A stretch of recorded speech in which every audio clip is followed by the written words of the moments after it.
Howdy. Hope you guys are doing well. So, for this video, I just wanted to kind of expand on what I was talking about before and maybe make it a bit more practical and just apply it to something real. But as I was thinking about those two opposing goals that I had, that I was talking about in the last video, which was to be listenable and to be respected somewhat by people that I admired, and simultaneously to be creative and artistic on the guitar in more of an immediate way, to just jam and have fun.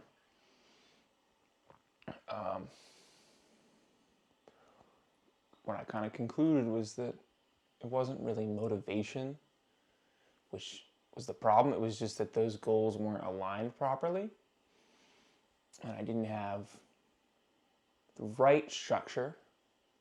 And I don't mean overly structured practice when I say that. I just mean the right structure that accounts for those two opposing goals, and the right mindset, the right space when it comes to practicing. And I think that's what I want to get into in this video here.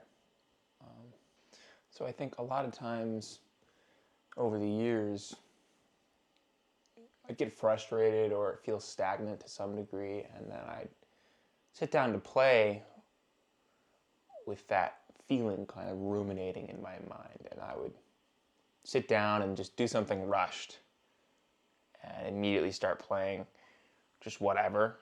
You know, a lot of times I just fall into A minor, you know, just like it's comfortable. You just kind of spew out some random stuff, and then kind of musical ADHD kicks in, and you just follow random ideas and don't really do anything specific, right? Or then eventually I get fed up with that, and then I'd, through piecing together things off of YouTube, I'd try and throw together a much more rigid routine, kind of as an antidote to that first thing. And that would never work either, because it was always like overdone and too structured and too rigid and too much pressure. So I think it's important. I think one of the most important things that I'm getting at here is like practice. It doesn't start when you play. It starts when you walk in the room. It starts when you sit down. It starts before you even consider the instrument. Right? So setting the right vibe, the right feeling, the right mindset for the session is key, because you'll drive yourself insane otherwise. And sometimes it can feel like it's laziness or incompetence, and you just kind of get confused as to what's happening, because if you don't have the right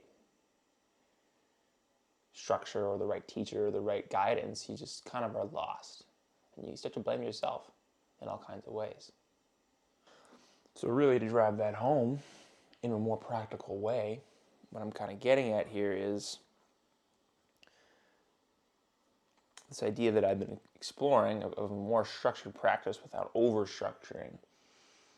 It's like the first phase, I guess you could call it, is just kind of arriving in presence to the practice session, presence in the room, taking a moment. You can do it now. So just take a few breaths.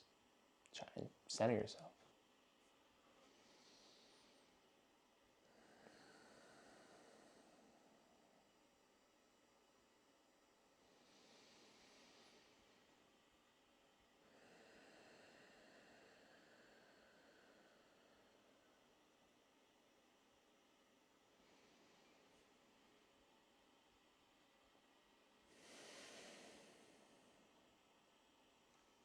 And you can do that for as short or as long as you need.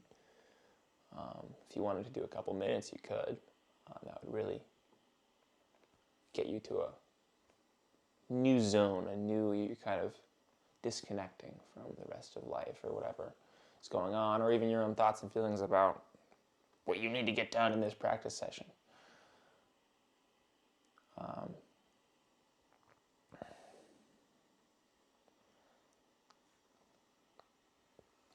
And like I was kind of talking about in, I think, my first video, it's just kind of letting the music speak to you from there.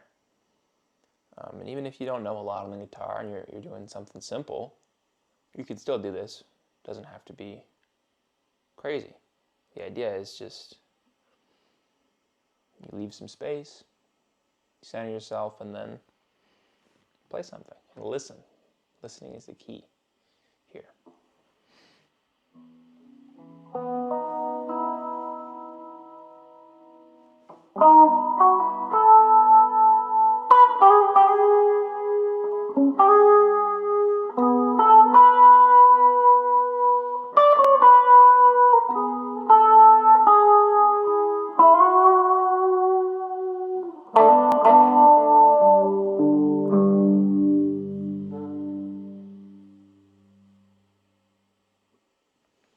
So there I just kind of picked a chord as one of my favorite chords. I'm not even quite sure what it's called.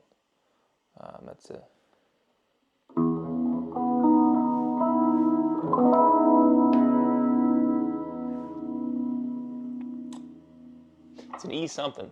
E major says something. I'm not sure I could figure it out if I wanted to take the time. But really the idea is just to play a chord that you like, or even just a chord you know, and listen to it. And then see what you can do from there. And if you wanted to just do that at a super basic level, you would just, I don't know, play a G chord. And then let it ring and listen, and then maybe just on this high E string you can just do something. Well, not like that, but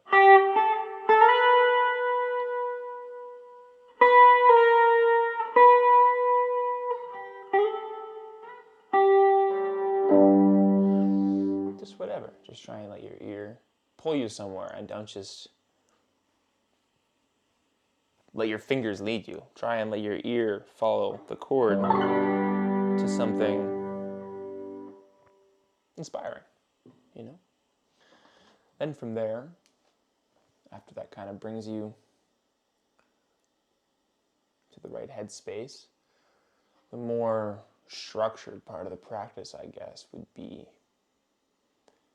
applying your focus towards one thing and not overcomplicating things.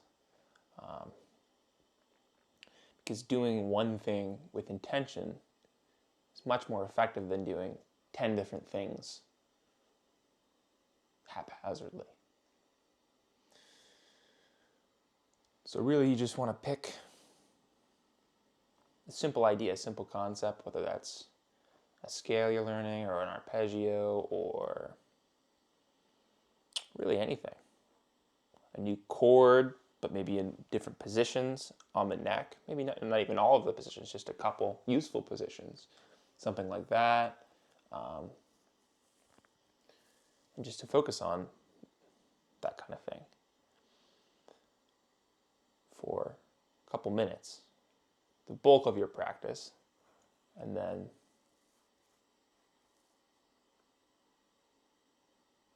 well, I guess what that would look like is,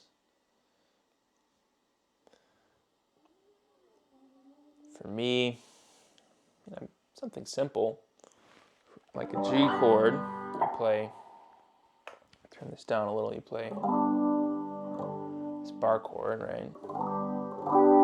I like to play with the thumb on that third fret there, and then not play the high E string. So it's,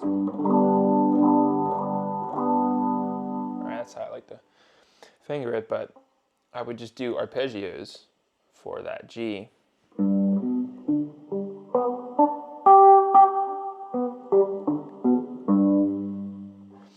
Right?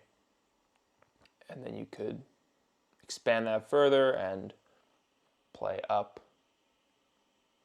the G chord in each of the caged positions. Where we could go from there is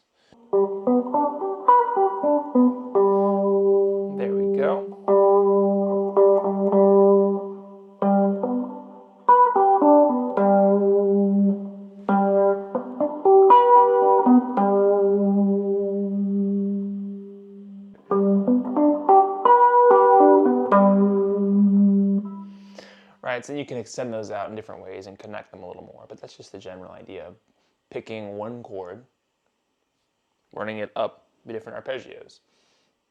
It's kind of focusing on one concept. You could do that a bunch of different ways. I mean, you could even simplify that down all the way.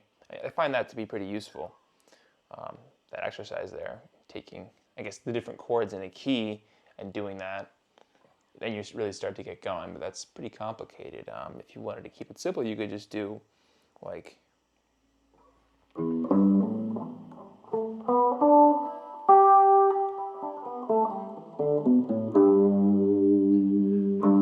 right, that G major pentatonic, which we all know down there in position 1. And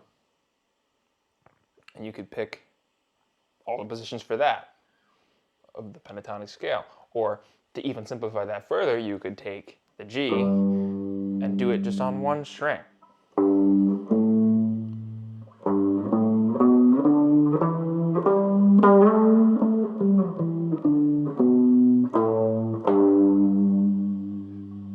Right? And then obviously with that low E string, you get that on the high E string as well, that same pattern there. But you just take the pentatonic scale and you lay it out on one string, and then instead of sounding like, you know, every noodling guitar is doing a pentatonic scale, you get the, or,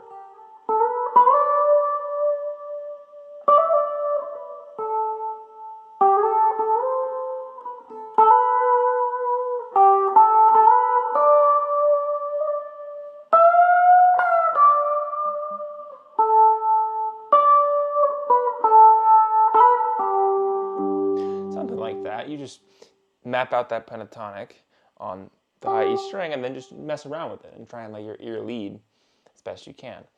But just to focus on like one bite-sized concept and really hone it in. And I guess from one practice session to the next, you could expand a concept like that across all the strings. So you'd start just on the low or high string with the pentatonic, and then eventually you'd make it in the first 2 strings, right? So it would be like,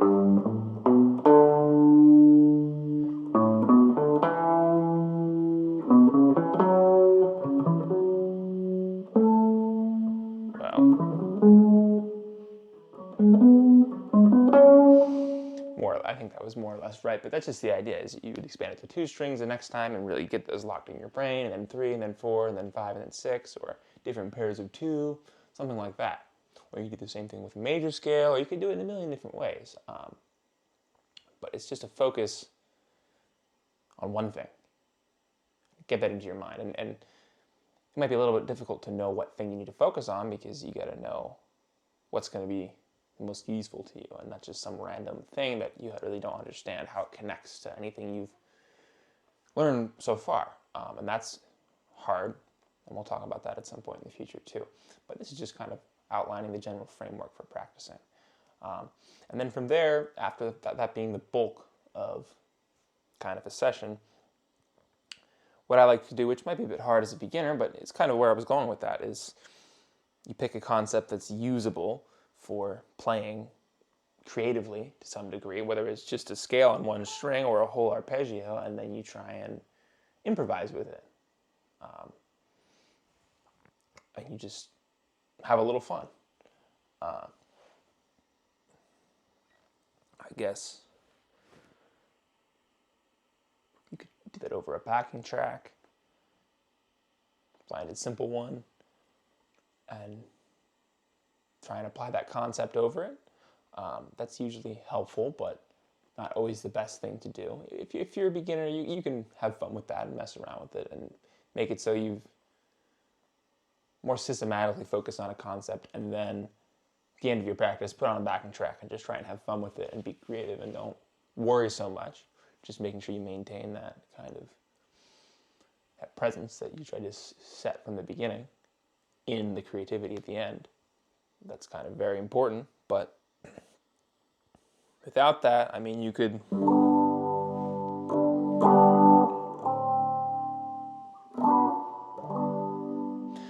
pick a couple chords and just try and improvise over them. I mean, or even more than that, you could just go.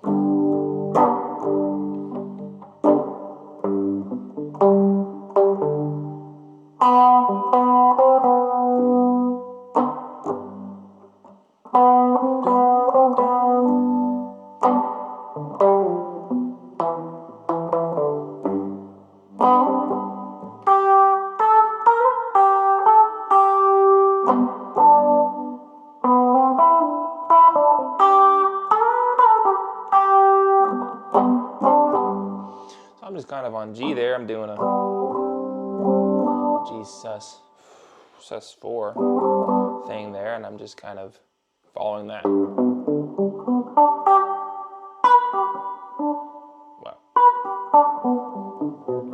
following that arpeggio and just doing my best to. I added a couple extra notes in there, as you do. But I was just following my ear with those. I didn't quite know what I was doing with the extra notes, but more or less I was following the outline of that arpeggio and trying to improvise a little. And that can be expanded out so far in so many different ways, but that's the basic idea, is to then have some creativity and fun from there. So I guess, in conclusion, what I'd like to just kind of wrap this up as is just that if you ever feel stuck or like you don't know where to go or you're kind of confused, just don't beat yourself up. It's not laziness. It's not a lack of motivation. It's nothing like that. It's just maybe some internal cognitive dissonance and a lack of the right structure. Not over structure, which I've said many times in this video. It's just lack of the right structure to just push the needle forward on progress one little bit at a time. But that about sums it up. I'll be back soon enough to talk about some more things related to this and maybe some more foundational concepts of how to get started learning things and not just learning random concepts that don't connect. Maybe we'll get into that. But till then, peace.